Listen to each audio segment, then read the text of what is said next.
open up the champagne, pop. It's my house, come on, turn it up. Hear a knock on the door and the night begins.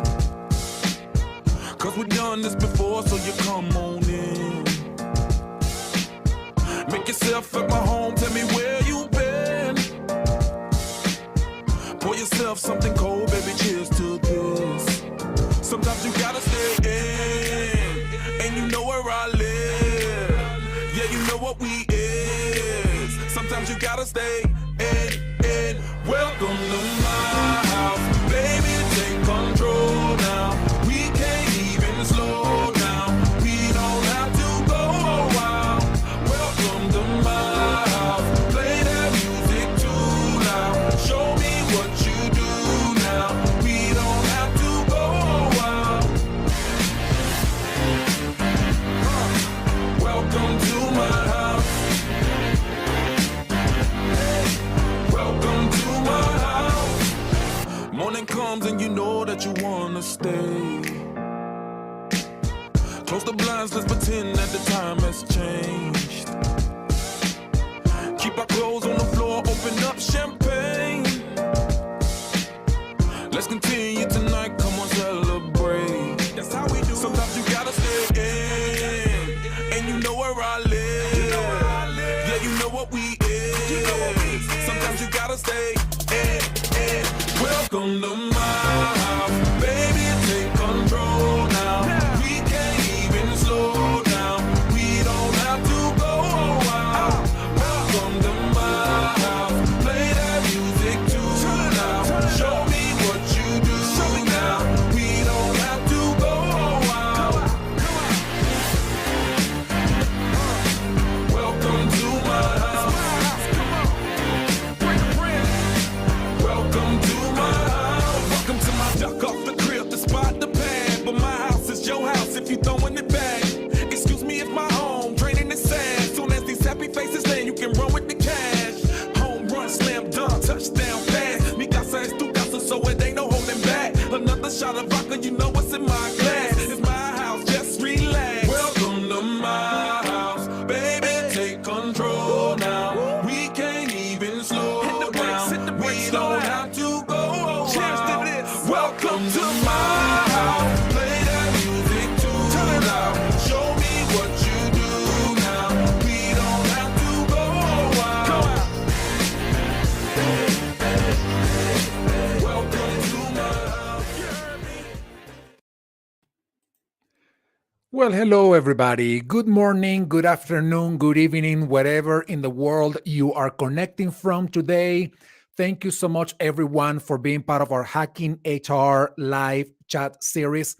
We started this series at the beginning of the year just to invite brilliant, talented authors that have been writing, researching, sharing their insights, their recommendations, their ideas with the global community.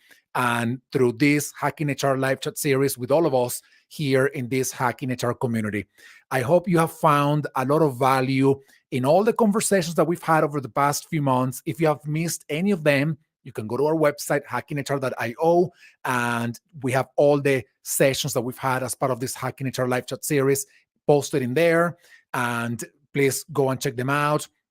I hope you have found great value out of these conversations. I got to tell you that selfishly for myself, I have been learning and growing so much from what I'm learning from all of these authors that I am inviting to be part of these conversations. It's been truly, truly amazing. For those of you who are connected live right now in any of our social media channels, whether it is Facebook, YouTube, LinkedIn, or Twitter, please let us know where you are connecting from in the world. Just post it in the chat. I would love for you to just let us know where you are tuning in from. If you have any questions or any comments, any insights that you want to share with the community, with me, with my guest today, please post it in the chat. I would only kindly ask you to please keep the conversation focused on the topic of the day. Please don't be posting stuff that doesn't have anything to do with this conversation because, well, I'm not I probably won't be reading that comment, or it won't necessarily add any to the conversation that we're having today. So once again, everybody, thank you so much for tuning in. And well, today, when we are doing this live session, today is May 31st, and it is the last day of Mental Health Awareness Month. And of course, mental health should be a topic that we talk about every day, every hour, every minute of the year. However, well, there's a month that has been somewhat dedicated to creating more awareness about all the many issues and challenges that we have when it comes to mental health, particularly when it comes to mental health at work. So today that we are closing this month of Mental Health Awareness Month, I am super excited to close up the month with such a fantastic topic like gratitude. So we're going to be talking about gratitude through hard times. And I am super excited to welcome to the screen right now my buddy, Chris. Good morning, Chris. How are you, brother? Enrique, thank you so much for having us, and thank you for championing this wonderful initiative. I know you've built such a tremendous community, and you really serve the people, bringing them the best and the brightest on creating human connection and mental health in the workplace. So it's an honor to participate in that. Well, thank you so much, man. I appreciate it. It's an honor to have you with me today. And I am super excited about the conversation. And I want to begin here, Chris. I would love for you to introduce yourself to our audience. Let us know more about your story, who you are, what you've done. And well, let us know a little bit about gratitude through hard times. We're going to be digging deeper into the conversation, but whatever you want to open up with about the book, that would be awesome too. So please go ahead. Thank you, Enrique, and so nice to meet all of you. Look, my name's Chris. I live in beautiful New York City. I was raised in Hilton Head Island, South Carolina. So if there's any South Carolina people in the chat, what up, what up? I have a singular focus in life, and that is to help people create a meaningful moment of human connection and hopefully inspire a little bit of a positive mental attitude. I'm the kind of guy who's got non-suicidal self-injury, jail, rehab, lots of loneliness, lots of depression on my resume. I have achieved some pretty good things in life, but at some of my highest moments, I didn't appreciate any of it. And it was through those moments of great success that I also felt some of the greatest periods of disconnection and loneliness and dissatisfaction, great anxiety and uncertainty. And it was during those moments that I realized that sometimes all you need to do to start seeing life in a whole new perspective is to actually just meaningfully connect with others, take a pause in one's life, and give authentic gratitude to those that have helped you get to where you are today. So many times in my life, I've been so focused on what I was going to do tomorrow, what I was going to build in the future, the goals that I was going to achieve, that I only measured the gap between where I was and where I wanted to be. And I forgot about appreciating everywhere that I had been and the positive benefits that I'd received along the way. And there's a much longer story about how I got into gratitude, but that's me in a nutshell. I'm not perfect. I'm not cured. My isms aren't solved, but I wake up every day committed to creating meaningful moments of connection for myself and for others, no matter what it looks like. So I'm honored to be here today to chat about that. Thank you so much, Chris, and thank you for sharing more of your story. And let me ask you this. You could have chosen to write about a million different things related to your own struggles and how you manage, right? And how you cope and how you have worked out some of your own struggles in the past. You could have written about, I don't know, loneliness. You could have written about, anxiety, depression, but you wrote about gratitude. So why? Mm. Enrique, that's a great tee up of quite an amazing yet vulnerable story. Um, to rewind to, well, I'll go straight to Thursday, December 30th, 2021. For all of you that are watching this live stream, if you looked at my life then, at the end of 2021, it would have been a life that probably looked not too dissimilar from many of you people here on this call. I had a job. Nice people said nice things about me. I had a partner I was living with. We had just bought a new home. All my friends were coming over for dinner parties. Everything looked good on paper. And that wasn't an accident. I mean, for the previous 5 years leading up to December of 2021, all I'd done in public was just promote my achievements. I'd built a company. I'd served a lot of people. I had met some fancy people. People said nice things about us. I believed my own hype.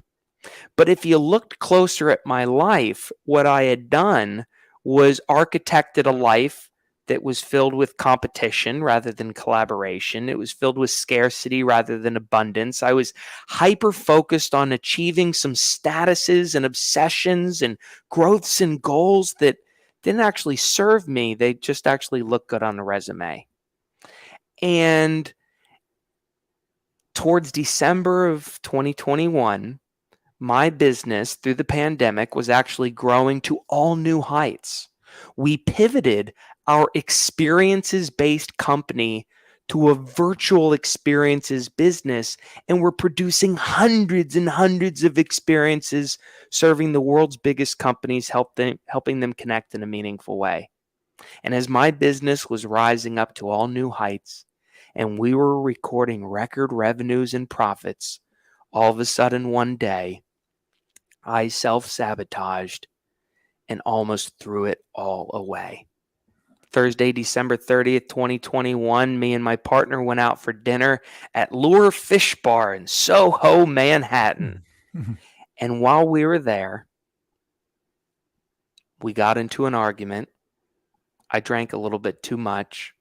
I said some things that I now regret, and I felt like a monster, like a piece of crap. How could I treat someone that I love so much in that way?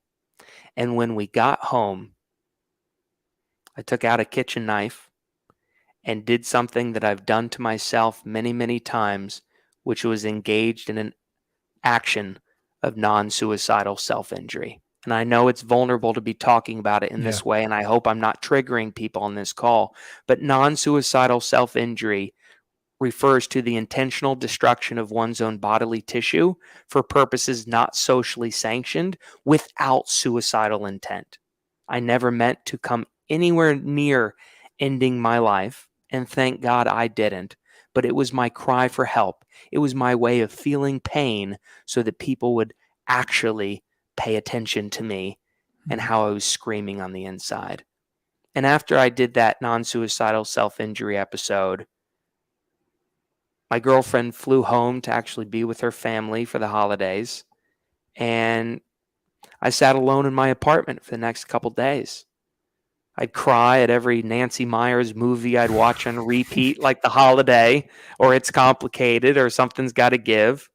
I'd look at a lemon sitting in my bowl, and I'd cry about it. I'd walk down the street feeling more alone than I'd ever felt. And one day I picked up the phone and I called my best friend, Scott. And I said, Scott, why am I broken? Why did I do this thing to me? He said, Chris, you're not broken. Nothing's wrong with you. You've got so many good things going on in your world, but you can't see the clearing through the forest.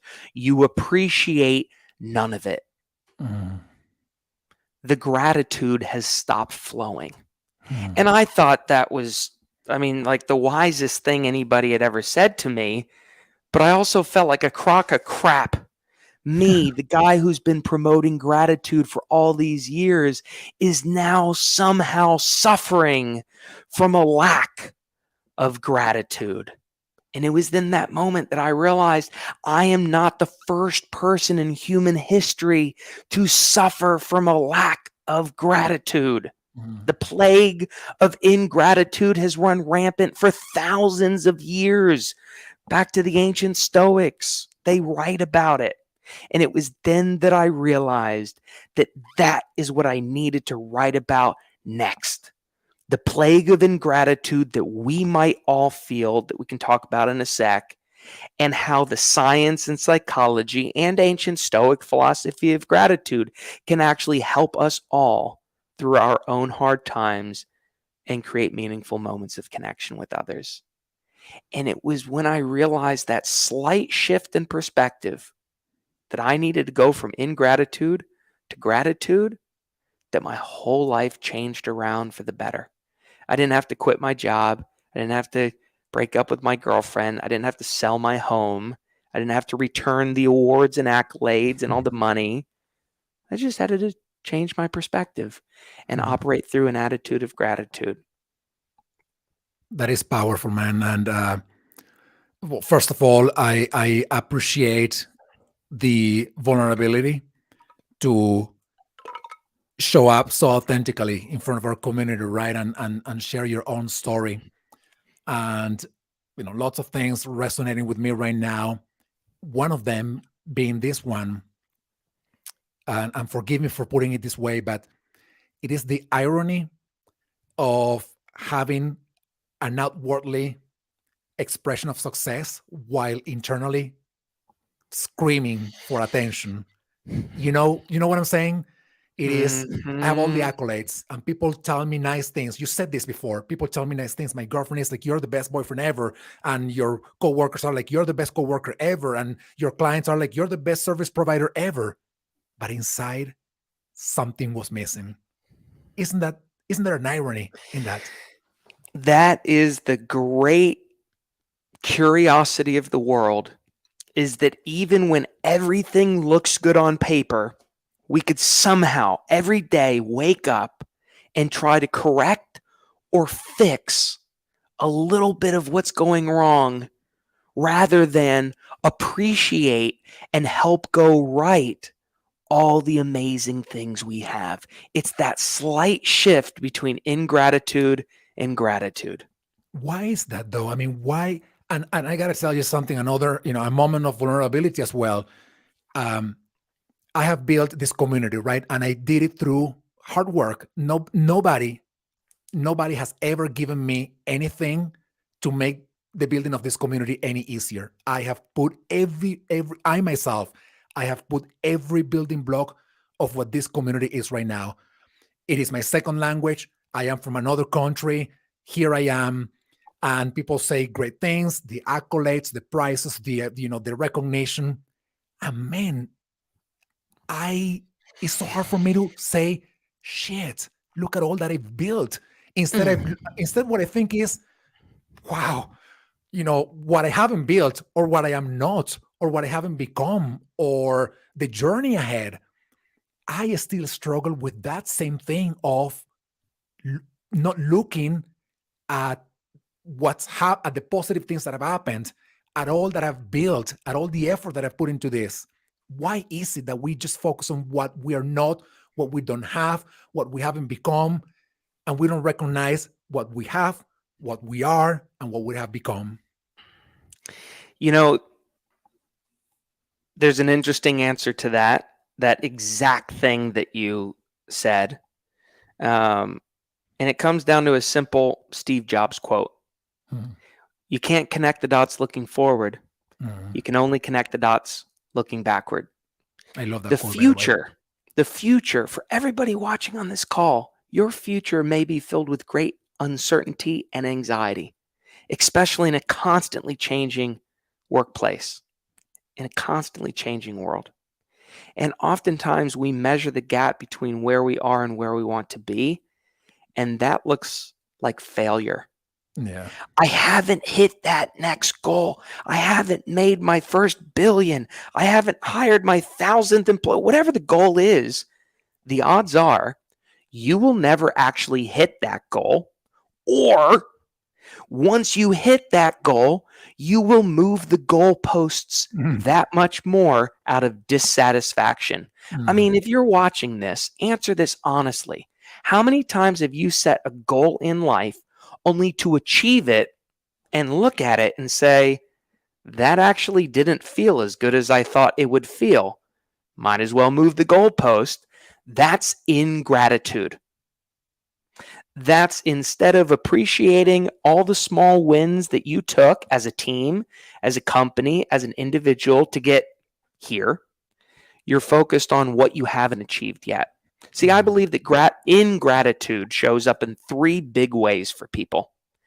We're ungrateful for ourselves, ungrateful to others, and ungrateful to our current situations. So let me break those three down. Number one is gratitude to self. We've convinced ourselves, at least I have, that I'm an imperfect human. I've lied to people. I've let people down. I've hurt others. I've manipulated others for my own professional gain. How could I be grateful for an imperfect soul? I'm an imposter. I bet so many of you wake up every day saying the only way you got to your chief people officer position or VP of HR position or CEO position was out of pure dumb luck. You didn't earn it, did you? You're the imposter. And one day your team's going to realize just how bad of a person you are, and you're going to get fired immediately. That's ingratitude to self. Yeah. Number two is the ingratitude to others. It's very easy for us to walk around the world and say, you're my enemy. We're competing for the same job. We're competing for the same budget. We're competing for the same talent. How could I ever give gratitude to you who I'm in conflict and competition with? If I do that, I will reveal a weakness and you will use it to your advantage as power over me. There's a gap between the perceived awkwardness of giving the gratitude and underestimating the impact the gratitude will have on the recipient. And so we don't even try. Yeah. And then the third was that gratitude to our current circumstances that I talked about before. Those three things I realized I was plagued with all at once. And I know so many of you out there are the same. Yeah. I want to ask you a question about the last kind of ingratitude or gratitude, right, towards our current situation. I once heard, and this was many, many, many years ago, I heard a religious leader. He said the following, and I never forget this. I don't even know if this comes from their religious scripture or whatever it comes from, but he said that we have to be grateful not for all things, but in all things. And he explained the difference as follows. He said, if something terrible happens to you, you are not going to be grateful for something terrible that is happening to you. You're going to be grateful for what you are becoming, for what you're learning, for what the end of that journey will look like for you. You won't see it at the moment because it's very hard to see the positive and to see the growth opportunity when you are dealing with that adversity at that moment. So you're not grateful in all things, for all things. You're grateful in all things. Once again, meaning that idea of trying to recognize that even when difficult things happen, there's something in there for you that can become a building block for growth. And I want to ask you this. How can we see that, right? When people who have just lost their jobs, and there are many of them that are losing their jobs given all the state of our economy, right? Or people who are right now trying to find a job and they read the experts saying there are 11 million job openings in America, but I can't find a job. Is there something wrong with me? Or like it happened to me, by the way, when I had a terrible relationship with my boss. And after months of this, I thought to myself, do I suck that badly that this person is treating me this way? Of course, I realized that it was not me, it was him. But, and that was a hard realization for me, right? But the point here is that there are people going through so much right now.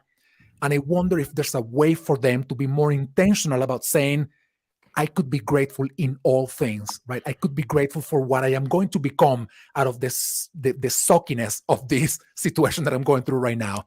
Any thoughts on that? 300 pages of thoughts on that. Our most recent book, Gratitude Through Hard Times, which hit #1 on the Wall Street Journal bestseller list. Congratulations, Chris, by the way.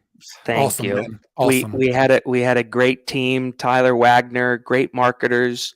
This book isn't about how to find gratitude during good times. This book isn't about giving gratitude to the sunshine or giving gratitude to, these positive woo-woo things. That is great. That is gratitude. But what we write about is what you were just talking about, gratitude through hard times. Yeah. How to use, failure as an opportunity for growth. How to turn regret into gratitude. How to overcome fear with gratitude. I'll give you the science of it just to start, and then I might tell you a story. There's a man named Philip Watkins who operates out of Eastern Washington University, and he invented a term called grateful processing. And he ran a bunch of experiments, and he had 3 control groups. One group was asked to think about a negative memory from their past and then do nothing about it and just move on. Maybe they avoided it, right? Maybe they ruminated about it and then didn't do anything about it. It just stayed in the head. The second group was asked to think about a negative autobiographical experience from their past, like the death of a loved one, being fired, being bullied, being let down, being cheated on, whatever. And then write about it or talk about it, like with a therapist or in a journal or in a letter or whatever. The third group was asked to think about it, write and talk about it, assign positive benefits to it, give gratitude to it, make it part of their story, and carry on. Can you guess which of the 3 came out with the most positive, afterthoughts from it? That third group, the gratitude group. And we write about this science in our book. And so my question to everybody listening is, if you think about a negative autobiographical experience from your past, long time ago or yesterday, it doesn't matter. Think about it. How did that negative experience feel? Did it crush you? Did it give you anxiety? Did it give you fear? Did it create greed? Did it create distrust? These are real emotions, and most of us operate from a negative memory bias, which means that those negative emotions associated with that event ring loudest in your head. It triggers the amygdala filter. We can't get rid of it. You are ruminating in the negativity from that experience. Now, think to yourself, did that experience teach me empathy? Did it teach me compassion? Did it give me a positive self-view? Did it inspire a positive lifestyle change? Did it help bring my family closer together? Did it help bring my community closer together? Did it give me a new community to connect to?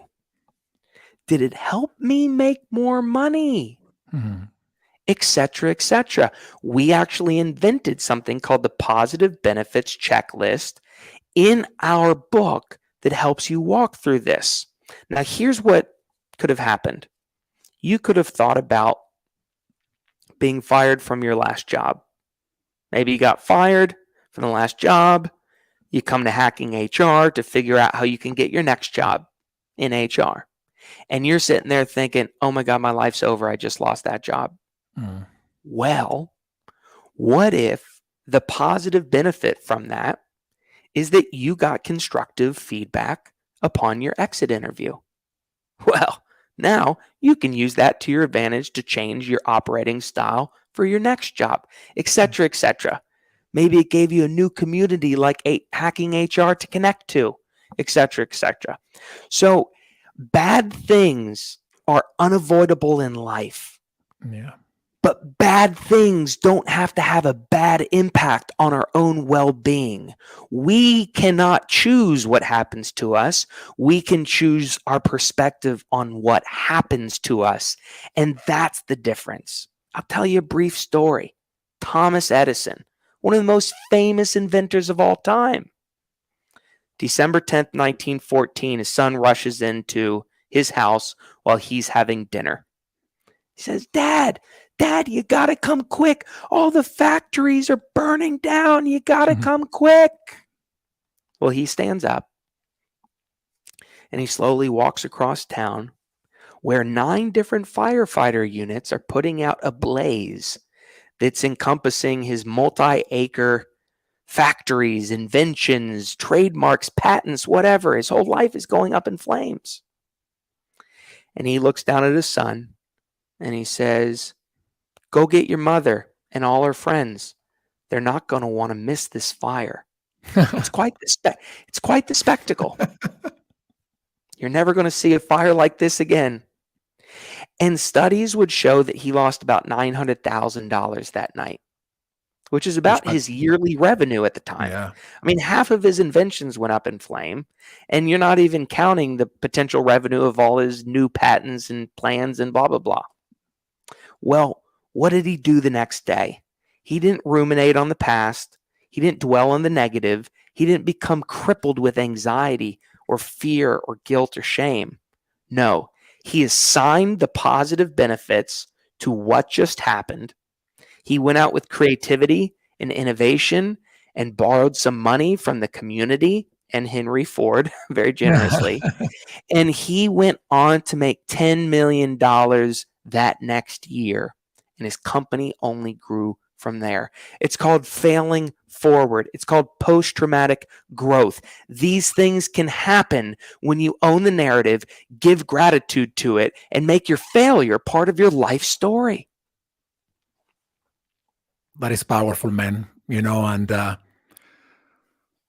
am thinking about for now, right? It became more acceptable, so to speak, for people to showcase their failures, right? I mean, it's a way to say, I am trying, I am experimenting, I am learning, I am growing.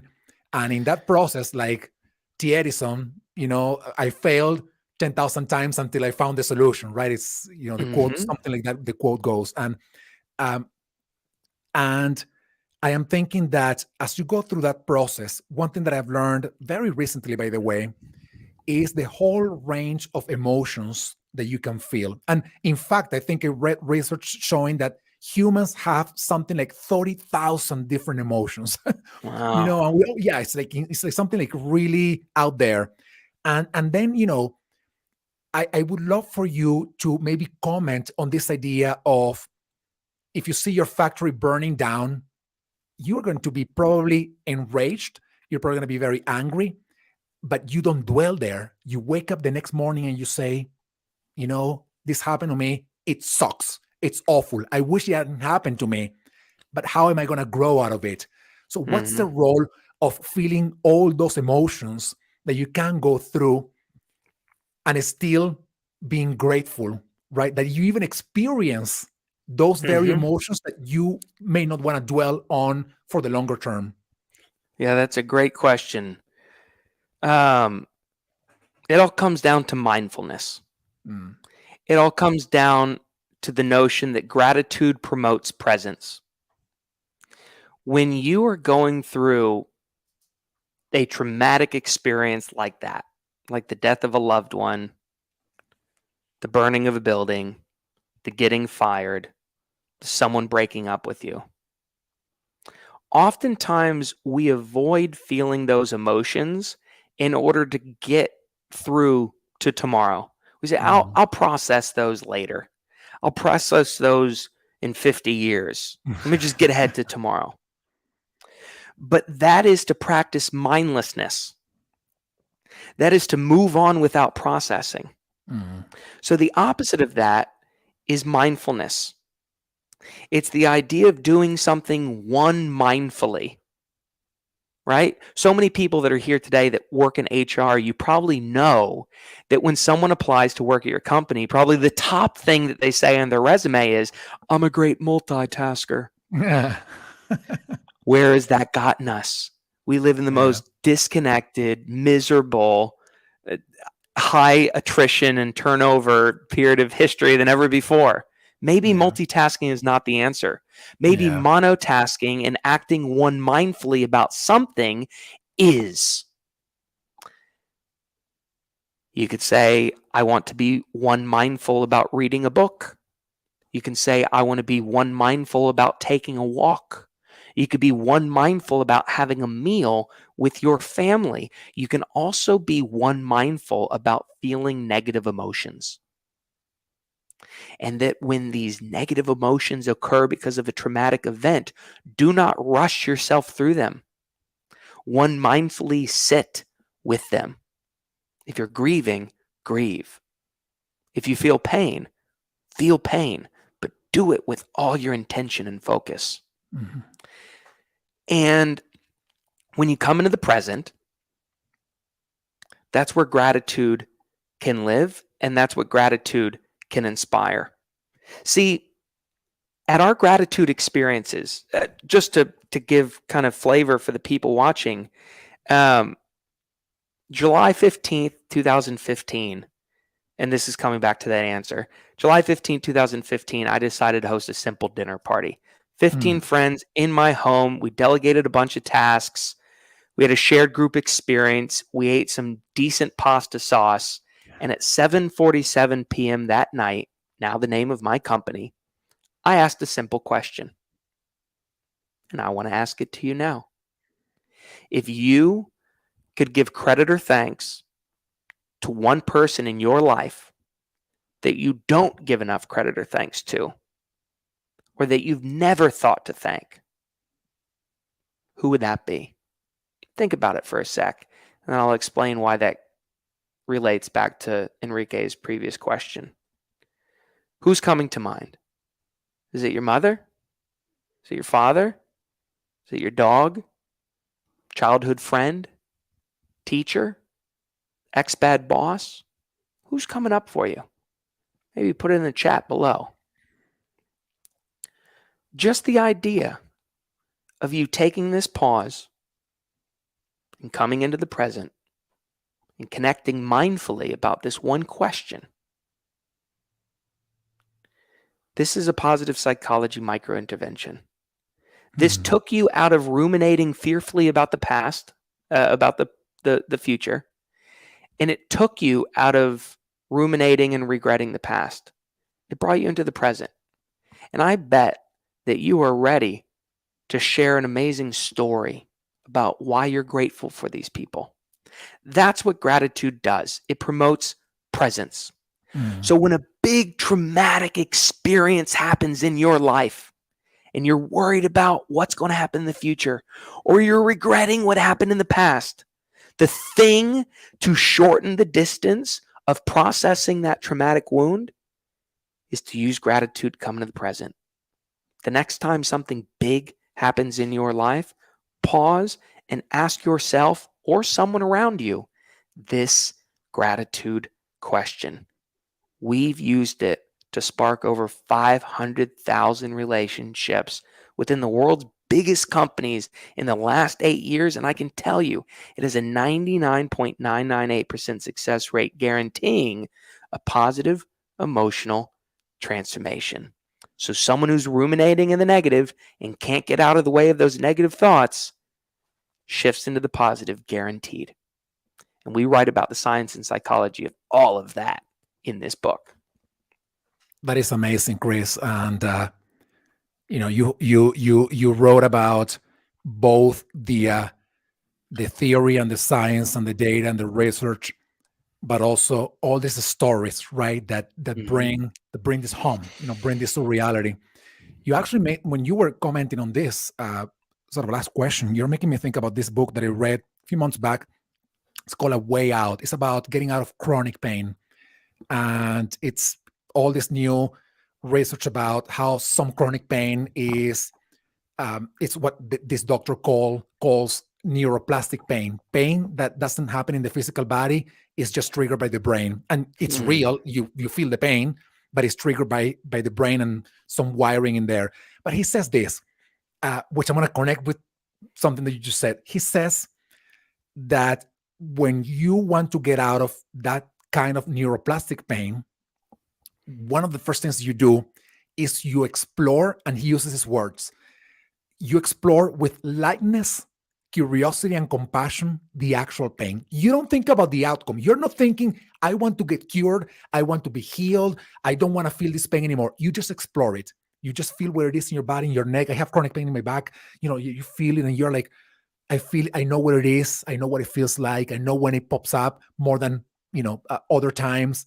It's with curiosity, lightness, and compassion. And I am thinking mhm, how relevant this is to exploring those negative situations that may have happened in your life in the past, and how by exploring them you can find, in that exploration you can find the one person, like you said before, that helped you get through that, or the mhm. one thing that you became after that situation that you may not have seen when you were going through it, but you saw it, you became that person later on. And that, to me, that connection in there between exploring with compassion, lightness, curiosity, what's happened to us in the past, and then being very intentional about the people who helped us or what we became, can turn our lives around and say, wow, yes, the situation sucked, but I'm grateful for what I turned out to be after that. That's so beautiful, man. I mean, I don't know. It's just like empowering. It's a simple difference between judgment and discernment. It's Mm, the difference between being closed off to positive benefits yeah. and seeking joy and interest and play. Yeah. Right? That's what the world is really lacking today, is the idea of play, the idea of, uh, I mean, so funny enough, when you're talking about, approaching a traumatic wound or a pain with creativity and curiosity and compassion and giggliness and play, that's actually, we write about that in my first book, Gratitude and Pasta: The Secret Sauce for Human Connection, which Forbes ranked as the #2 book of 2020 to create human connection. And in it, we write about the concept of BDSM, kink. And I know this sounds crazy to talk about on an HR podcast, but the but BDSM is the idea of using role-playing situations, using play to heal a traumatic wound. Hmm. When you set up a scenario and you work with a professional practitioner in order to destigmatize a traumatic feeling from your past, you do it through play and connection and compassion and gratitude in a healing way. So it's an interesting topic that I'm just Yeah. starting to talk about more and more and more through this work. I think we all just need to go and be, little children and play on jungle gyms and be creative and all these kind of, fun things. Uh, But we talk about the science of that in our second book, where we reference Barbara Fredrickson's broaden and build theory of positive emotions, and how gratitude can be used to shift negative emotions, which create a narrow thought action repertoire, no creativity or innovation or connection when you have blinders on in your life. yeah. Positive emotions build a broadened thought action repertoire and allow you to see creative solutions and positive benefits and innovation. I can't go too deep into it, but that's a whole chapter in our book. That's fantastic, Chris. This has been a truly amazing conversation, and I am so grateful for you to have shared all of these insights. Your research, your stories, your vulnerability with me, with our community. So thank you so much for hopefully empowering people and inspiring them through not just your book, but your own stories about how with gratitude, they can truly go through hard times and get out on the other side, stronger, better, even more committed to more gratefulness, for more things. So Chris, thank you so much for being part of this conversation. I truly appreciate it. Thank you, Enrique, and so nice meeting you all. Thank you. And thank you, everybody. Stay tuned for the next Hacking HR Live Chat conversations. And well, I hope you become more grateful for everything in all things. Chris, thank you so much. I will see you all soon. Thank you. Bye-bye, everybody.